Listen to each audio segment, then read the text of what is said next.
capítulo número 1 del libro de Génesis, porque vamos a hablar bajo el tema la familia, diseño divino. Y como diseño divino tenemos que ir a la revelación de la palabra en relación a cómo Dios formó la familia y cuáles son los principales propósitos de la familia. Porque creo, hermanos, que si caminamos en el propósito de Dios vamos a ser felices. Mire, fuera del camino del Señor realmente no podemos alcanzar plenitud. Recordemos al hijo pródigo. El hijo pródigo, cuando estaba en casa del papá o de la casa de la familia, representando ahí la casa de Dios, la bendición de Dios, todo le iba bien, ¿verdad? Todo fue que él decidiera ir a probar suerte al mundo y salir de la cobertura de la casa del padre, que le fue mal. Porque precisamente no se puede ser feliz al margen de Dios, no se puede ser feliz ni como persona ni como familia cuando estamos fuera de la voluntad del Señor. Y es por ello que necesitamos comprender el origen de la familia y los propósitos para que le digamos al Señor hoy, después que terminamos este estudio de la palabra, le digamos: Señor, queremos vivir en tu propósito, queremos vivir como familia, Señor, haciendo tu voluntad. Así que, hermanos, la lectura la comenzamos en el capítulo 1, versículo 26 al versículo 28 del libro de Génesis. Dice capítulo 1, versículo 26 de Génesis: Entonces dijo Dios: hagamos al hombre a nuestra imagen, conforme a nuestra semejanza, y señoree en los peces del mar, en las aves de los cielos, en las bestias, en toda la tierra y en todo animal que se arrastra sobre la tierra. Y creó Dios al hombre a su imagen, a imagen de Dios lo creó, varón y hembra los creó. Y los bendijo Dios y les dijo: fructificad y multiplicaos, llenad la tierra y sojuzgadla, y señoread en los peces del mar, en las aves de los cielos y en todas las bestias que se mueven sobre la tierra. Tenemos aquí, hermanos, en este relato de la palabra de Dios, algunas cosas que son muy importantes para entender cuál es el origen de la humanidad, el origen de la familia y los propósitos de la familia. Y al hablar, hermanos, sobre esto del origen de la humanidad y el origen de la familia, podemos ver algunos detalles que nos da aquí la palabra de Dios. En primer lugar, el origen del hombre. De ahí parte entender el origen de la familia y el propósito. Porque hay muchas personas en la tierra que todavía viven bajo algunas teorías. Yo le llamo teorías porque en realidad son teorías. Por ejemplo, la teoría de la evolución, ¿verdad? Como no ha sido comprobada hasta el día de hoy, y creo que nunca se va a comprobar, sigue siendo una teoría. Una teoría de que el mundo, a través de la evolución, a través de las explosiones allá en millones de años atrás, se formó lo que ahora, por ejemplo, tenemos sobre la faz de la tierra, y hablando del ser humano. Pero la verdad es que la palabra de Dios dice otra cosa. ¿A qué le vamos a creer más? ¿A las teorías de la evolución? ¿A las teorías formuladas por personas ateas? Porque la mayoría, por no decir todos los que sustentan la teoría de la evolución, son personas que no creen en Dios, son personas que no tienen ningún principio, o si lo tuvieron, renunciaron a ello, principio religioso o principio de fe. ¿Le vamos a creer a ellos o le vamos a creer a Dios? ¿Qué es lo que tiene más certeza para nuestra vida, hermanos? ¿Creer al hombre, sus teorías, o creer lo que la palabra de Dios nos dice? Yo espero que todos creamos lo que la palabra de Dios nos dice, porque eso es lo que dijo Jesús: conoceréis la verdad y la verdad os hará libres. Entonces vemos aquí, hermanos, que claramente la palabra de Dios dice que el hombre fue creado, fue hecho, fue formado por Dios. Dios nos dio vida. Dios tomó del barro de la tierra, dice, formó ese, me imagino que era un muñeco así tipo, muy bien, como los que hacen en Hilo Vasco, ¿no? Ahí, pero no tenía vida. Era puro barro, no había aliento de vida en él, pero dice la palabra que Dios sopló sobre ese hombre que había formado con sus manos, y en ese momento, cuando Dios infundió su aliento o su espíritu sobre lo que había creado, el hombre llegó a ser un alma viviente. Es decir, Dios lo formó con sus manos, pero además de ello, dice que le infundió su espíritu, y es así como el hombre llegó a ser un ser vivo, un ser viviente. Dice también la palabra aquí en el versículo 27, dice que creó varón y hembra. Y esto es muy importante también, hermano, no solamente en este tiempo han habido extravíos en cuanto al género. Eso ha sido prácticamente a lo largo de la historia, sino recordemos una historia que está ya más de, diríamos, 4,000, 5,000 años atrás, hablando de Sodoma y Gomorra, ¿verdad? ¿Por qué fue destruida estas dos ciudades? Fueron destruidas precisamente por haber quebrantado el principio de la creación de género que Dios hizo a través de lo que revela su palabra, ¿verdad? Entonces Dios trajo juicio sobre estas naciones, y lo ha sido así también a lo largo de la historia, por trastornar o por desfigurar la creación de Dios. Claramente dice el versículo 27 que hemos leído, dice, varón, dice, y creó Dios al hombre a su imagen, a imagen de Dios lo creó, varón y hembra. Entonces vemos por una parte la creación del hombre y la determinada forma como la Biblia dice que lo creó varón y hembra. ¿Por qué? Porque más adelante vemos la manera como Dios le dio origen a la mujer. En el capítulo 2, versículo 21, dice: entonces Jehová Dios hizo caer sueño profundo sobre Adán, y mientras éste dormía, tomó una de sus costillas y cerró la carne en su lugar, y de la costilla que Jehová Dios tomó del hombre, hizo una mujer y la trajo al hombre. Y dijo entonces Adán, mire, cuando se despertó de la anestesia y vio eso tan bello que era lo que estaba ahí delante de sus ojos, que era la esposa que Dios le había creado, dice: esto es ahora hueso de mis huesos y carne de mi carne, esta será llamada varona, porque del varón fue tomada. Entonces, por una parte vemos la creación de Dios del hombre, y luego vemos la creación de la mujer, ¿verdad? La hizo, hermanos, y con el propósito de que hubiera una complementación y hubiera felicidad y paz en la pareja, porque dice la Biblia que Dios le dio mandamiento a Adán a que le pusiera nombre a todos los animales que Dios había creado, y creo que también a la vegetación, a toda la creación, comenzó a ponerle nombre.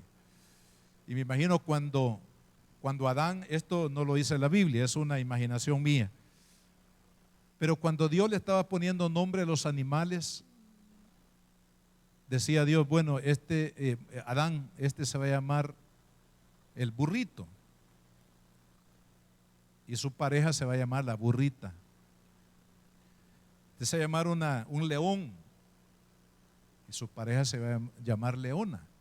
Y así comenzó a ponerle nombre a todos los animales que Dios había creado, al macho y a la hembra.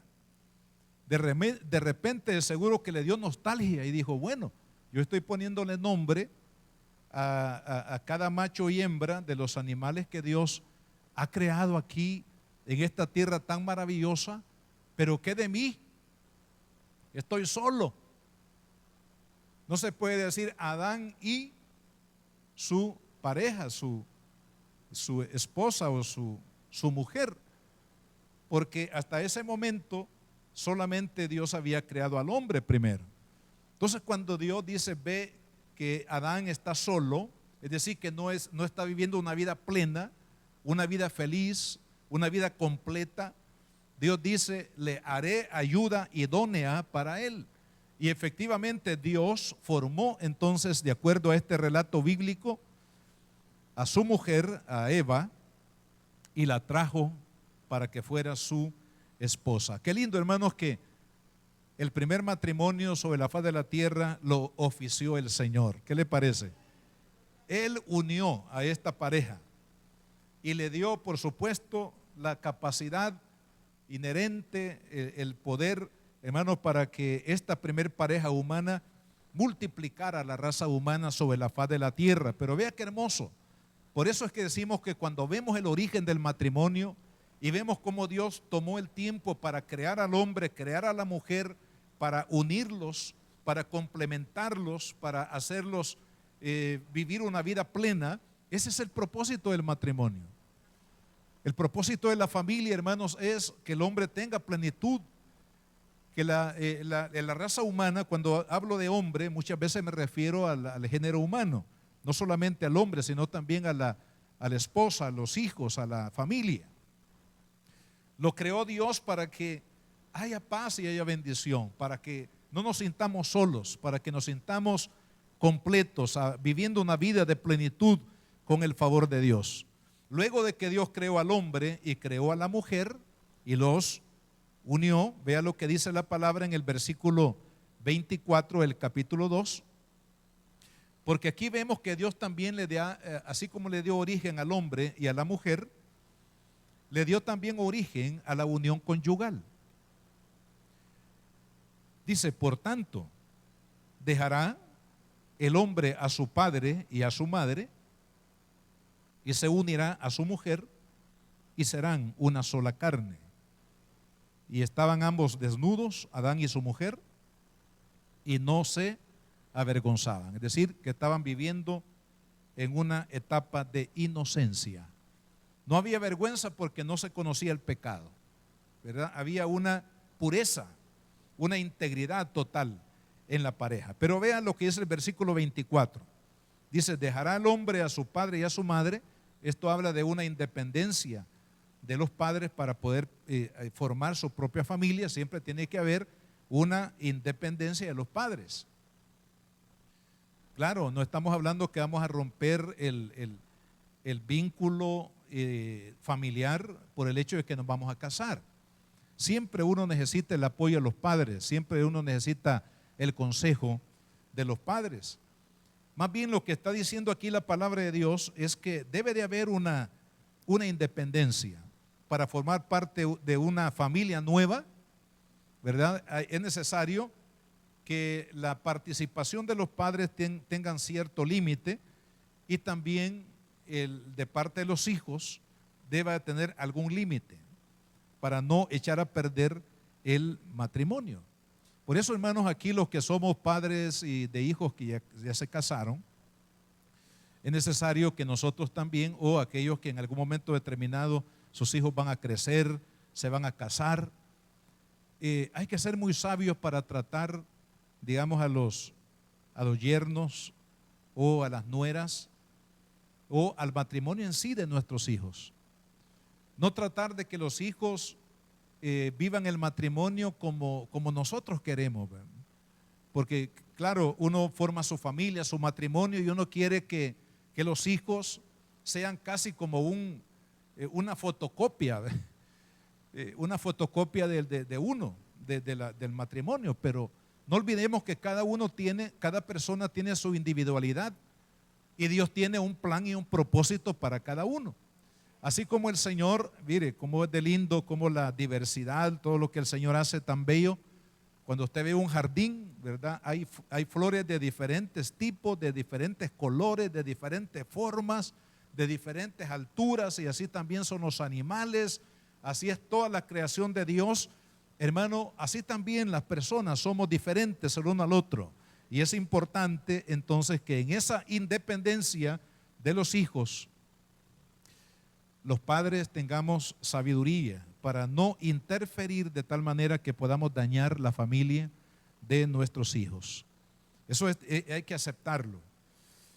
A veces hay personas que les cuesta, ¿verdad? Les cuesta a una mamá desprenderse de su hijo y quiere estar es decir, interviniendo en los asuntos, pero hay que tener mucha sabiduría, ¿verdad? Hay que ayudar a los hijos. Yo le digo a los hermanos, a partir del momento que los hijos ya crecen y que toman sus propias decisiones o que forman sus propios hogares, ¿cuál es el papel de los papás? Orar, orar, orar, orar, orar. Esa es la participación quizás más significativa de los padres en esa etapa, orar por los hijos, para que Dios los bendiga, para que ellos tomen decisiones correctas, que hagan la voluntad del Señor. Y la otra cosa es dar un consejo oportuno, no un mandato, ¿verdad? No vamos a llegar a mandar ahí al hogar del hijo y decir, no, esto debe hacerse así, sino un consejo a la luz de la palabra cuando sea necesario y la manera oportuna, pero por otro lado también apoyar a los hijos para que ellos puedan desarrollar su vida familiar. Así que esos tres,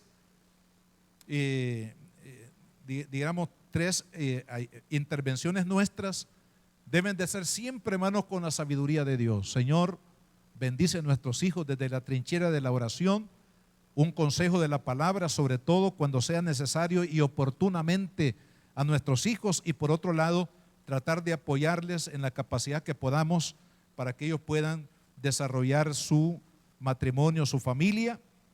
Ese es el privilegio de los padres. Amén, hermanos. Bueno, algunos no dicen amén porque no están en esa etapa todavía, pero diga amén siempre porque le va a llegar el turno. le va a llegar el turno. Algunos ya no llegó. Pero qué bueno, hermanos, qué lindo el Señor le dio al matrimonio el principio de la unión conyugal. La unión conyugal es la unión de la pareja bajo los vínculos o bajo el vínculo del matrimonio. Hermanos, la unión conyugal bajo el vínculo del matrimonio es una bendición, porque no avergüenza, porque no da pena, porque no es necesario esconderse, porque no es necesario mentir, ¿verdad? Porque la verdad es que se está viviendo una etapa tan linda del amor conyugal, que todo es una bendición. No digo que no habrán pruebas o dificultades, pero la unión conyugal, hermanos, es algo tan bello, algo tan sagrado, algo que se debe de guardar con integridad, con pureza. Imagínese usted cómo Dios formó a la mujer, cómo Dios, no solamente físicamente, emocionalmente, espiritualmente, de igual manera al hombre, para que pudiesen unirse. La unión de la pareja no es solamente sexual, es también de los sentimientos, de la voluntad. Por eso dice la Biblia, ya no somos más dos, sino uno. ¿Por qué? Porque esa unidad es parte de este principio que Dios estableció para la felicidad dentro de la familia, dentro del hogar. Por otro lado, también en el capítulo 1:28, una vez más lo leemos, dice: y los bendijo Dios.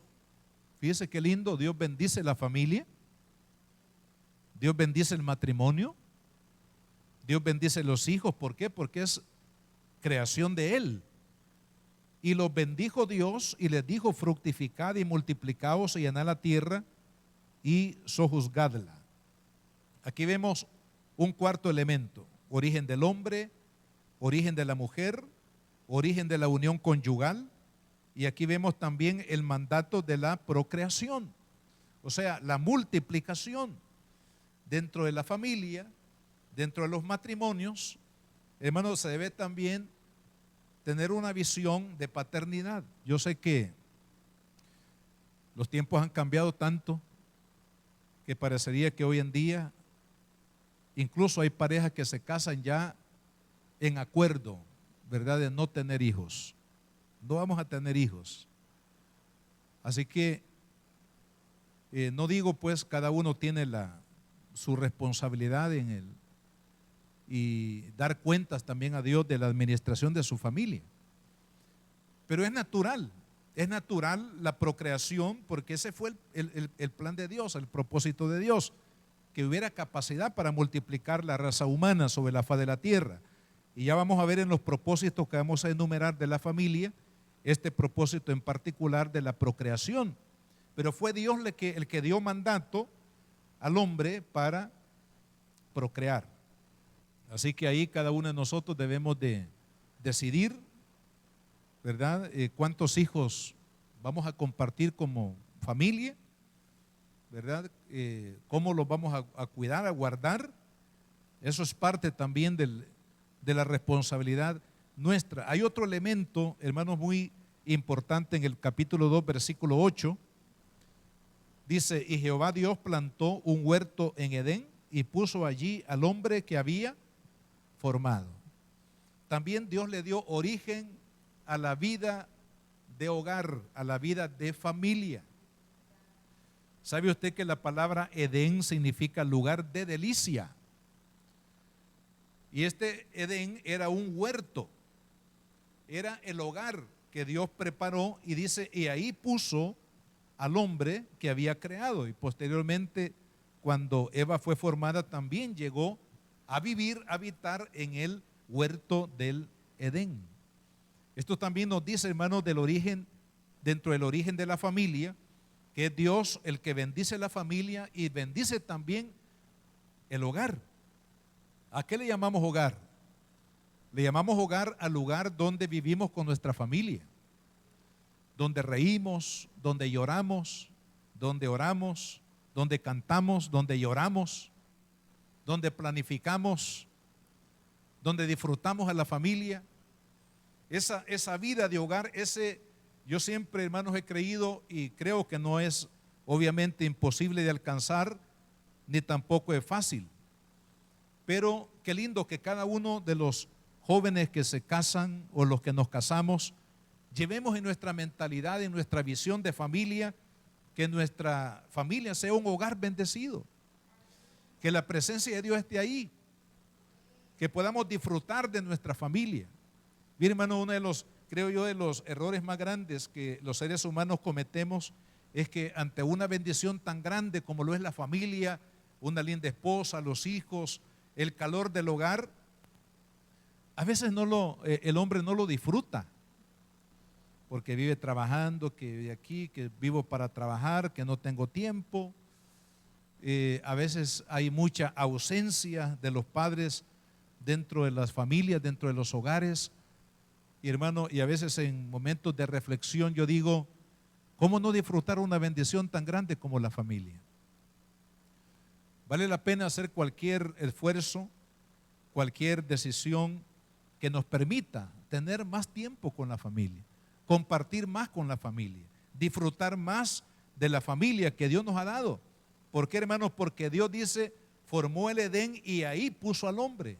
Es decir, que Dios lo bendijo con el calor de familia, el calor de hogar que nosotros debemos de buscar. Cuando usted salga de su trabajo, lo primero que piensa es: voy a ir a mi casa para encontrarme con mi bella esposa, para compartir con mis hijos. El que no valora la familia, cuando termine el trabajo dice: bueno, está muy temprano para llegar a mi casa, dice. Así que lo que voy a hacer es voy a ir a dar una ronda por ahí, le voy a llamar a algún amigo que nos veamos por ahí, de tal manera que dilatar un poco el tiempo para llegar a casa. Pero aquellos que realmente hemos entendido el valor de la esposa, el valor de los hijos, el valor del calor del hogar, de la bendición de la familia, hermanos, al terminar de trabajar, deseamos estar en casa, deseamos compartir con nuestra familia. ¿Por qué? Porque el hogar es un Edén. El hogar es un lugar de bendición, un lugar donde la esposa y el esposo tenemos que trabajar en la parte espiritual, en la parte emocional, en lo físico, en el arreglo de la casa, en el trato con nuestros hijos, a fin de que nuestro hogar sea un Edén. Sería bueno que usted y yo adoptáramos esa oración, es decirle: Padre, que mi casa sea un Edén hoy, Señor. Y que cada día sea una oración, que mi casa sea un Edén, un lugar de delicia, un lugar de descanso, de bendición, que pueda disfrutar a mi familia. Y por otro lado, hermanos, el otro detalle aquí en el origen y la creación de la familia, quiero que también veamos que Dios puso una, fíjese qué importante, porque en este tiempo, si Adán lo hubiera valorado, había un solo mandamiento que Adán tenía que obedecer. Tristemente, no lo obedecieron. Pero Dios estableció un principio que es el principio de obediencia a Él, para que esta bendición de la familia y los propósitos de la familia se cumplieran en el tiempo. En el capítulo 3, siempre en el libro de Génesis, vamos ahí en el capítulo 3, versículo 1, nos vamos a dar cuenta que, aunque no lo menciona aquí directamente cuál es el mandamiento, pero con la respuesta que da la mujer a la serpiente, o sea, a Satanás, entenderíamos cuál era ese mandamiento. Dice, pero la serpiente era astuta. La serpiente obviamente aquí es una forma simbólica para representar a Satanás, que es el enemigo de Dios y el enemigo nuestro también. Y es el enemigo de nuestro matrimonio, el enemigo de nuestras familias. Así que hay que tener también, hermanos, el cuidado, ¿verdad?, para presentar defensa ante el enemigo, porque así como el diablo vino para echar a perder lo bello, lo hermoso del matrimonio, de la familia original, también lo va a hacer con nosotros hoy en día. Dice que Jehová Dios había hecho, la cual dijo a la mujer. Esta fue la tentación de Satanás. Con que Dios ha dicho, no comáis de todo árbol del huerto. O sea, ¿será que Dios tiene razón? ¿Será que tienes que obedecer lo que Dios te dijo? ¿Será que no te va a pasar nada si tú haces lo contrario de lo que te dijo Dios? Esa es la manera sutil como el enemigo trae rebeldía al corazón del hombre para dañar su familia. Y la mujer respondió, vea la respuesta de ella. De aquí es donde deducimos cuál era el mandamiento que ellos tenían que guardar. Y la mujer respondió a la serpiente, del fruto de los árboles del huerto podemos comer, pero del fruto del árbol que está en medio del huerto, dijo Dios, ahí está, dijo Dios, o sea, ellos lo sabían, ya el mandamiento había sido dado para ellos. ¿Y cuál es ese mandamiento? No comeréis de él, ni lo tocaréis, para que no muráis. En otras palabras, obediencia. Obediencia a Dios. Si Dios dice, hijo, esto es negro, hay que decir, Señor, si es negro, no le cambies color. Si Dios dice, hijo, este es el camino que tienes que seguir, estos son los mandamientos que tienes que obedecer para que te vaya bien en tu familia, en tu hogar, en tu vida. No hay que tratar como, porque ese fue el objetivo del enemigo, tratar de darle a la mujer una capacidad de decir, de tomar una decisión conforme a su criterio, conforme a su interpretación del mandamiento de Dios, y no simplemente obedecer. O sea, argumentar. Somos buenos para argumentar, ¿verdad? ¿Sí o no, hermano? Si nos dicen algo y comenzamos a argumentar, pero bueno, sí, pero esto tiene que ver con esto y esto tiene que ser así. Comenzamos a argumentar. Esa fue la tentación del enemigo, argumentar con Dios, argumenta con Dios. Si Dios te dijo que no comas de eso, ¿por qué no vas a comer? No te va a pasar nada. Entonces, lo que aquí vemos sencillamente es que el mandamiento era obedecer a Dios. Si Dios dijo no comas de ese árbol, pues no hay que comerlo. Si Dios dice, mira, he formado miles de árboles aquí a tu alrededor, imagínense, y solo de uno, solo de un árbol, Dios le prohibió a esta pareja comer. Ahora, ¿por qué? Porque Dios puso a prueba la obediencia. No es que si el árbol era de mango o era de manzana, como algunos dicen, porque la Biblia no dice que era manzana. Pudo haber sido de cualquier fruto, porque lo importante no es el árbol, lo importante es que representaba obediencia a Dios, hermano. Y si el hombre hubiera obedecido, si la mujer y el hombre, Adán y Eva, hubieran, hermanos, obedecido, otra cosa fuera. Pero tristemente cedieron a la obediencia, y esto trajo consecuencias, y de igual manera en la familia, hermano. Por eso, amadas hermanas, seamos obedientes a Dios. Amados hermanos, varones aquí, seamos obedientes a Dios. No le argumentemos a Dios, Señor, yo creo que, mira, si lo hacemos así, creo que estaría bien. No, lo que Dios diga, eso hay que hacer, hermano. En el matrimonio, ¿sabe? Una de las claves para ser feliz en el matrimonio, ¿qué es? Hacer lo que Dios nos dice con nuestra familia. Hacer lo que Dios dice con nuestra esposa, con nuestros hijos, en la economía, hermano, en todo lo que atañe a la familia, hacerlo a la forma de Dios o a la medida de Dios, y nos irá bien. Porque en este caso, al haber desobediencia, vea lo que pasó. Entonces la serpiente dijo a la mujer: no moriréis. O sea, ella le siguió poniendo atención a la voz del enemigo. Sino, vea cuál fue el argumento de Satanás ante el mandamiento de Dios. Sino que sabe Dios que el día que comáis de él, serán abiertos vuestros ojos y seréis como Dios, sabiendo el bien y el mal. Entonces ahí vino, con esta argumentación del enemigo, vino y movió la voluntad de ella. Porque en el versículo 10 dice: y vio la mujer que el árbol era bueno para comer y que era agradable a los ojos, árbol codiciable para alcanzar la sabiduría, y tomó de su fruto y comió, y dio también a su marido, el cual comió así como ella. Hay que ayudar al varón, pero ayudarlo en lo bueno. Y también los varones tenemos que ayudar a nuestra esposa, porque somos complemento, ¿verdad? Como alguien dijo, Dios no une a dos personas perfectas, sino a dos personas imperfectas. Y es cierto. Tanto el hombre como la mujer, cuando se unen en el matrimonio, no se unen porque sean perfectos y que van a tener un matrimonio perfecto. No, se unen en sus debilidades que cada uno tiene, pero si somos obedientes a Dios, nos irá bien.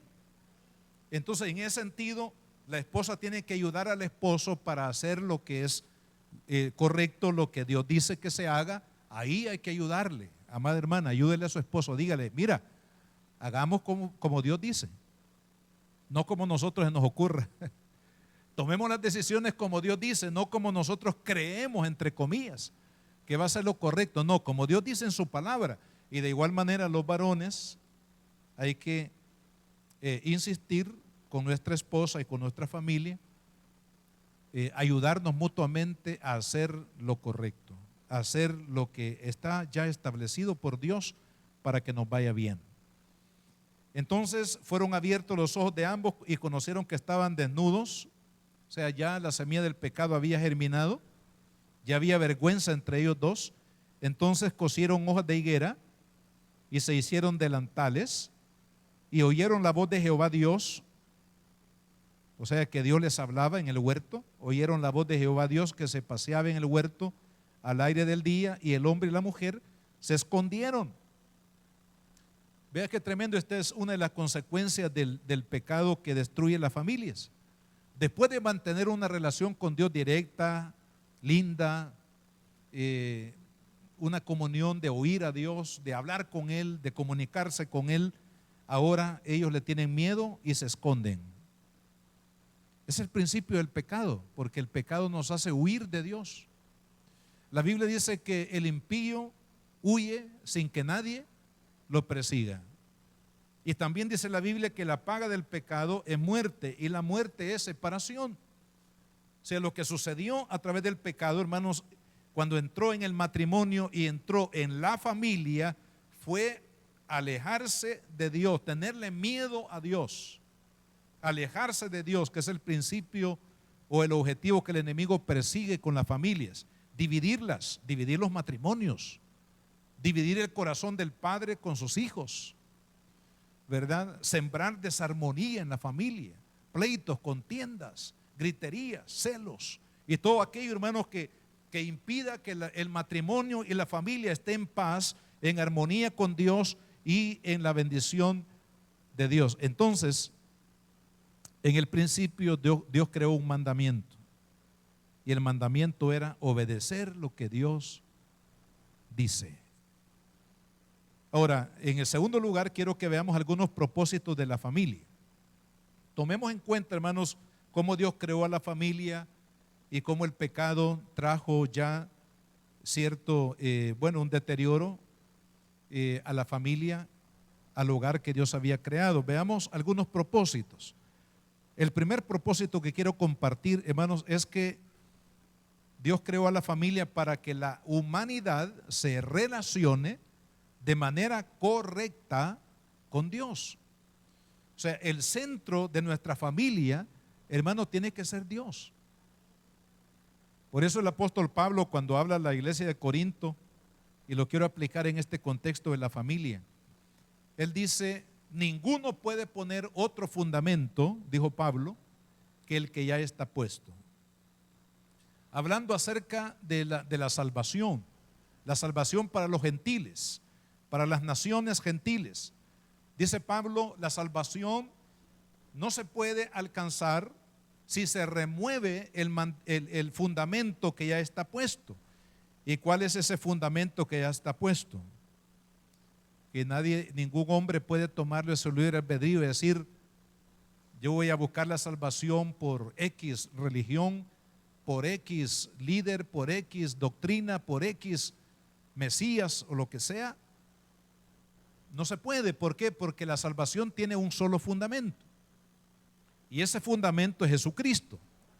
De la misma manera, hermanos, la familia fue instituida para que se relacione con Dios. Tristemente, el pecado, hermanos, digamos, atrofió la comunión con Dios, esa comunión que Adán y Eva nunca debieron haber perdido. Pero el pecado, hermanos, atrofió esa comunión. Pero el propósito de Dios es que las familias, hermanos, vivamos en comunión con Él. Porque el propósito de la creación del hombre fue adorar y glorificar a Dios. Es vivir para la gloria de Dios. Es vivir para el propósito divino. Es vivir para tener comunión con Él. Hermano, cuando perdemos esa comunión con Dios, el enemigo va a tomar grandes ventajas en la vida, y es lo que ha sucedido con la humanidad. Hermano, esos digamos, desvíos morales que hay hoy en día, hermano, son el resultado de que en un punto determinado el hombre se apartó de Dios, las naciones se apartaron de Dios, las naciones renunciaron a las cosas de Dios, a la verdad de Dios. Como dice Pablo ahí en la carta a los Romanos, es tremendo lo que el apóstol Pablo describe, hermanos, en el capítulo 1 de Romanos. Una degradación impresionante que menciona Pablo ahí. Pero ¿cuál es la razón de esa degradación? El apartarse de Dios, el romper la comunión con Dios, porque fuimos creados para vivir en comunión con Dios. Dice en capítulo 3, versículo 8: y oyeron la voz de Jehová Dios que se paseaba en el huerto al aire libre, al aire del día, y el hombre y su mujer se escondieron de la presencia de Jehová entre los árboles del huerto. Más este versículo, hermano, a mí siempre me ha impactado, porque ante la vergüenza y la división que trajo el pecado a la primer pareja, fíjese cómo empieza el versículo 9, que dice: mas Jehová Dios llamó al hombre. Dice como quien dice: mira, no pierdas la comunión conmigo, no te apartes, restaura esa relación conmigo, porque de lo contrario todo irá mal. Y es lo que el Señor nos dice de alguna manera en el capítulo 15 de Juan, Cuando Jesús dice, yo soy la vid verdadera y mi Padre es el labrador, todo pámpano que en mí no lleva fruto, lo quitará, y todo aquel que lleva fruto lo limpiará para que lleve más fruto. Ya vosotros estáis limpios por la palabra que os he hablado, permaneced en mí y yo en vosotros. Como el pámpano no puede llevar fruto por sí mismo si no permanece en la vid, así tampoco vosotros si no permanecéis en mí. Quiere decir, hermanos, que debemos de vivir en comunión con Dios, debemos de acercarnos a Dios, debemos de acercarnos a través de su palabra, vivir en esa comunión, porque ese es uno de los propósitos de la familia. No podemos vivir sin Dios. La familia que vive sin Dios va a vivir en infelicidad, definitivamente. Segundo propósito, ya prácticamente solo leerlos, que la humanidad viva para la gloria y para los propósitos divinos. Ahí en Malaquías capítulo 2 versículo 14, aquí hay una referencia. Usted sabe que Malaquías es el último libro del Antiguo Testamento. Vamos a leer, o les leo, si usted no lo ha encontrado, Malaquías capítulo 2 versículo 14. Habéis dicho, por demás es servir a Dios, ¿qué provecho hay que guardemos la ley y que andemos afligidos en presencia de Jehová de los ejércitos? Decimos pues ahora, bienaventurados, ¿dónde estoy leyendo yo? En el 3, en el 2, el 2:14. Mas diréis, ¿por qué? Porque Jehová ha atestiguado entre ti la mujer de tu juventud, hablando de la esposa, contra la cual has sido desleal, siendo ella tu compañera y la mujer de tu pacto. Vea cómo Dios valora el matrimonio, cómo Dios ve. Ese debe ser el punto de vista nuestro del matrimonio. No hemos de ver el matrimonio como, bueno, estoy viviendo con una mujer y la mujer diga, estoy viviendo con un hombre. Sino el matrimonio es valorado por Dios. Y aquí está hablando, aquí el Señor está interviniendo, hermanos, ante el pecado de la nación de Israel de abandonar a su esposa. Esto es lo que estaba pasando aquí en este contexto. Versículo 15 dice, ¿no hizo él uno, habiendo en él abundancia de espíritu? ¿Y por qué uno? Oiga, porque buscaba una descendencia para Dios. Guardaos pues en vuestro espíritu y no seáis desleales para con la mujer de vuestra juventud. Lo que nos está diciendo acá es que el matrimonio para Dios es tan sagrado porque a través del matrimonio se cumple un propósito divino de procrear, de multiplicar al género humano que fue creado para la gloria y para la alabanza de Dios. Por eso, hermanos, es que Dios no aprueba y le desagrada en gran medida el adulterio. Es decir, ¿por qué? Porque el adulterio lo que hace es atrofiar el propósito divino de la familia de levantar una generación para Dios. Y claro, ahí donde hay desobediencia al propósito de Dios, ahí siempre va a haber, hermanos, dolor. Y eso es lo que vemos en esta pareja. Después de que ellos desobedecieron, vino el dolor, perdieron a su hijo, hubo violencia en su familia, la tierra misma fue maldecida porque no dio el fruto debido a causa de la maldición, o sea, la falta de provisión. Así que, hermanos, otro propósito es administrar bien los asuntos del hogar, de la familia. Otro de los propósitos es fomentar la adoración y la obediencia a Dios, transmitir el valor de Dios a través de los nexos de la familia. Hermanos, es por eso que es importante que no permitamos que el enemigo eche a perder la vida de nuestros hijos. ¿Por qué? Porque la fe suya y mi fe en Cristo será mantenida, sostenida, proclamada en la siguiente generación a través de nuestros hijos. ¿Qué es lo que pasa cuando el enemigo nos roba a nuestros hijos y roba la fe, hermanos, del corazón de nuestros hijos? ¿Quién va a predicar la palabra de Dios mañana? ¿Quién va a glorificar a Cristo? ¿Quién va a glorificar a Dios? ¿Quién va a dar testimonio de la verdad? Porque la Biblia dice que la iglesia es la columna y baluarte de la verdad. ¿Quién lo va a hacer? Nuestros hijos. Entonces la familia, hermanos, a través de la familia, miren el plan lindo de Dios, que a través de la familia, a través de Adán y Eva, los valores que ellos habían recibido en la comunión con Dios fueran transmitidos a sus hijos. Y en un sentido ellos lo hicieron, pero tuvieron que pelear contra la maldición del pecado que venía a la par. Ellos querían hacer lo bueno, lo que Dios les había determinado, pero por otro lado estaba la maldición ya del pecado en el género humano. Es por ello, hermanos, que el Señor Jesús, Él es el que nos quiere ayudar y es el único que nos puede ayudar para que recuperemos la bendición de nuestra familia. Es por eso que cuando venimos a Cristo, hermanos, es importante que también nuestra familia venga a Cristo. Y es más, yo diría que la voluntad de Dios es que nuestra familia sea salva, que toda nuestra familia caminemos en la misma senda con el Señor. Por eso las palabras de aquel carcelero de Filipo,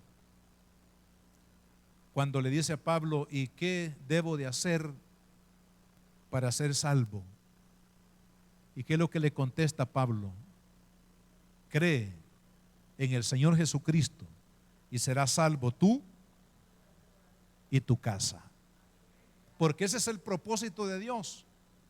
La Biblia dice en Romanos capítulo 5 que el primer Adán echó a perder la bendición que Dios le había dado a la primer pareja humana en materia de familia, en materia, hermanos, de la bendición de la presencia de Dios.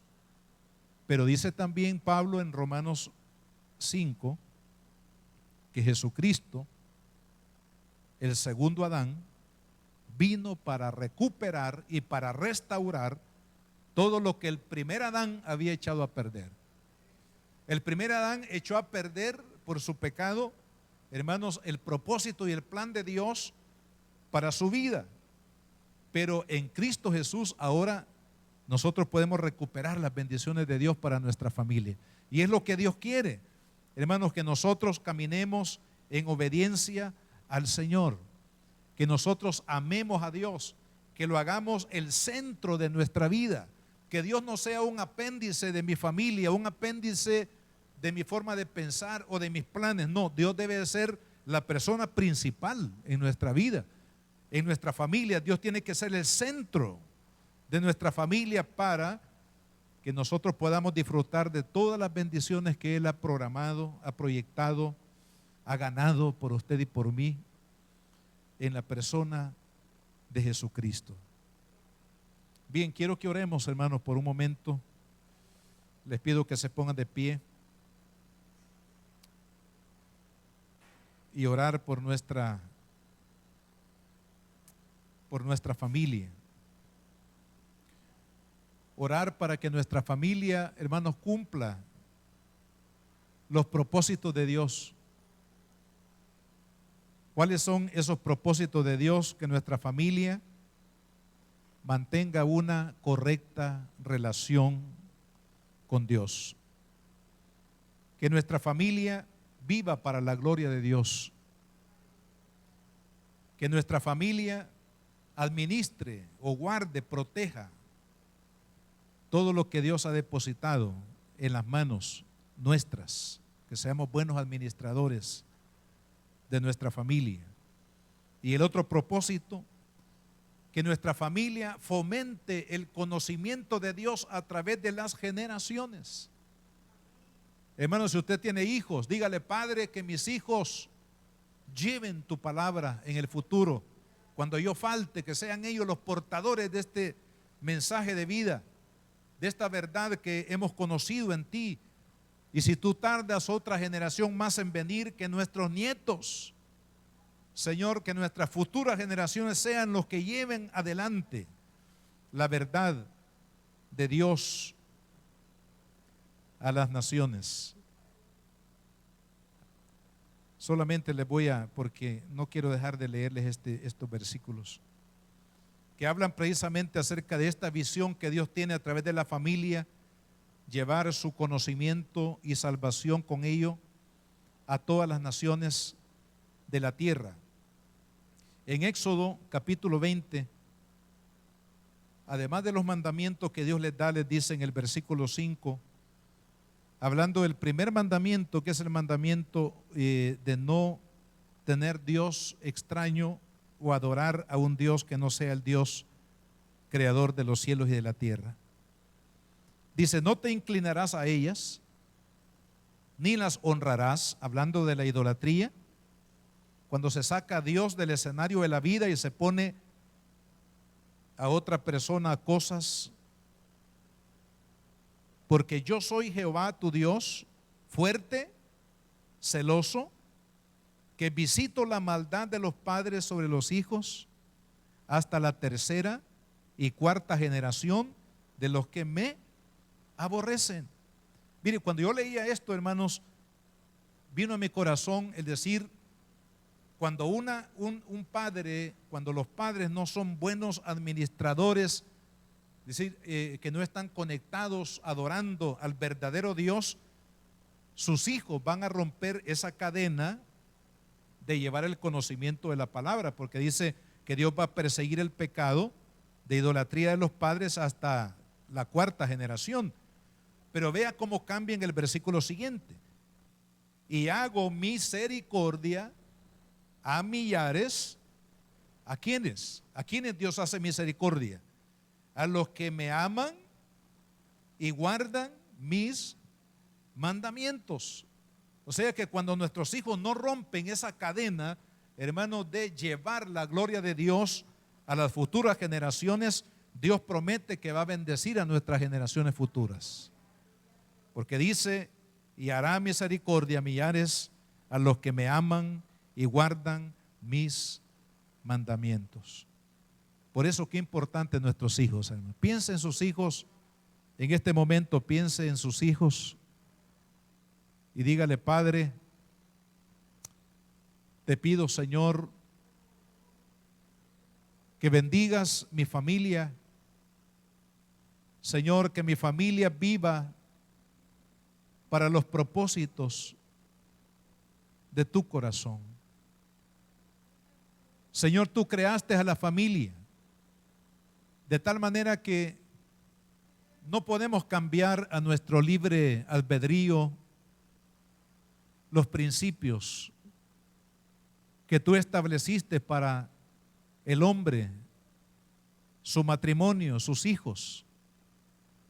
Señor, nos creaste con el propósito de mantener una relación, una comunión contigo. Que tú seas el centro, el fundamento de nuestros hogares, de nuestras familias, de nuestros hijos, de nuestro matrimonio. Nos creaste, Señor, para alabanza de tu nombre. Nos creaste, Señor, para vivir para la gloria y la honra de tu nombre. Señor, es por ello que oramos para que nuestros matrimonios se mantengan en unidad, en pureza, en santidad. Que no permitamos, Señor, que el pecado atrofie, estorbe el propósito de que mi familia y yo viviremos para la gloria de tu nombre. Viviremos para exaltarte, Señor. Padre, ayúdanos para ser buenos administradores de lo que tú nos has dado, Señor, en el seno de la familia. Tú pusiste a Adán y Eva como los administradores de tu creación, Señor, porque tú quieres, Padre, que seamos buenos administradores de todo lo que tú pones en nuestras manos. Has puesto una esposa, en el caso del hombre, hijos, has puesto bienes, has puesto trabajo, Señor, las bendiciones espirituales que recibimos de ti, todo, Padre, lo espiritual, lo físico, lo material, queremos ser buenos administradores para tu gloria, Señor, de todo lo que tú nos has dado, Padre. Bendice, Señor amado, a nuestros hijos. Señor, que a través de ellos, la fe que nosotros tenemos en ti, Padre, ese amor a ti, ese respeto, esa honra a ti, esa verdad que nos ha sido revelada en Cristo para salvación, Señor amado, que esa misma verdad sea proclamada por nuestros hijos en todas las generaciones, Señor, futuras, hasta que tú vengas, Señor. Padre, oramos para que ninguno de nuestros hijos y nietos y descendencia rompa esa cadena de valor, Señor, de llevar, porque ese fue tu plan, que a través de las familias, Señor, tu nombre sea glorificado en las naciones de la tierra, Padre amado. Es por ello, Señor, que tú le diste a Moisés y a Israel la comisión de que en cada hogar ellos enseñaran a sus hijos el temor a ti, la obediencia a tu palabra, para que todo le fuera bien en la vida. Señor, tú no le diste ese mandato a los pastores y a los obreros, sino se lo diste a cada padre de familia en Israel, para que ellos llevaran a través de sus hijos en las generaciones el conocimiento tuyo, el conocimiento de tu verdad, la bendición para la familia, la salvación de Dios, Señor. Y de igual manera, Padre, nuestros hijos el día de mañana serán los portadores de esta fe, de esta verdad que ahora vive en nuestro corazón. Señor, guarda la vida de nuestros hijos, bendícelos, Padre. No permitas que se extravíen, no permitas que el enemigo gane ventaja, Señor, en sus vidas y los aparte de tus caminos. Guarda la vida de nuestros hijos, guarda la vida de sus cónyuges, guarda la vida de sus hijos. Señor amado, que en el tiempo que tú tardes en venir, Padre, que así como nosotros hemos recibido el legado de la iglesia apostólica allá, Señor, hace 2000 años atrás, que fueron fieles en trasladar el mensaje a sus familias, y sus familias a través de las generaciones, Señor, trasladaron el mensaje que hasta hoy nos ha llegado a nosotros. Que así también, Padre, de aquí en adelante, que seamos nosotros los que procuremos a través de nuestras familias bendecir este país, modelarles la verdad de Cristo, hablarles de la verdad de Cristo, orar para que la verdad de Cristo sea una realidad en el corazón de cada persona en esta nación y en las naciones del mundo, Padre. Porque ese es el propósito de la familia, llevar la gloria de Dios a todas las naciones de la tierra. Fortalece, Padre, la vida de cada matrimonio que están aquí, Señor, y aquellos que nos escuchan a la distancia, Padre, bendícelos. Señor, afirma nuestra fe como cristianos. Señor amado, ayúdanos, Padre, para que seamos valientes en poder vivir la vida cristiana y compartirla con todos aquellos que lo necesitan, y preparar a nuestros hijos, Padre, para que ellos continúen esta tarea que nosotros iniciamos y que la hemos sostenido hasta este día, Padre, por tu favor y tu misericordia. Bendice, Padre amado, bendice nuestras familias.